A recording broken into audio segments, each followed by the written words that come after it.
ទាំងអស្រណោគ្រាដែលកូនឡអូននឹងបងចងក្រងកម្រងស្នេហានឹកឃើញថ្មីថ្មីពេលស្រីគេកាយហាន់ថាហើយវាចាប្រាប់ថាអូនស្នេហ៍តែបងស្រឡាញ់ហើយសែនអាណិតអាសូរចិនអាសូរជីវិតលូនឡបងនឹងថាមិនអើយមកជួយចាំផងព្រះអើយខ្ញុំផ្សងពងសូមសច្ចានឹកឃើញជានិច្ចមិនបំភ្លេចឡើយស្នេហាទោះយ៉ាងណាក៏ខំរាំងសាលូនឆៃ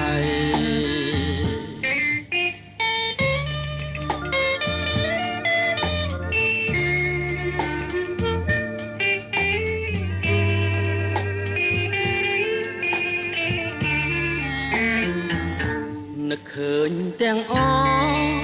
ស្រណោគ្រាដែលកូនឡអូននឹងបងចងក្រងកម្រងស្នេហានឹកឃើញថ្មីថ្មីពេលស្រីគេកាយហាន់ថាហើយវិចាប្រាប់ថាអូនស្នេហ៍តែបងស្រឡាញ់ហើយសែនអាណិតអាសូរចិនអាសូរជីវិតលូនឡបងនឹងថាមិនអើយមកជួយចាំផងព្រះអើយខ្ញុំផ្សងពងសូមសច្ចានឹកឃើញជានិច្ច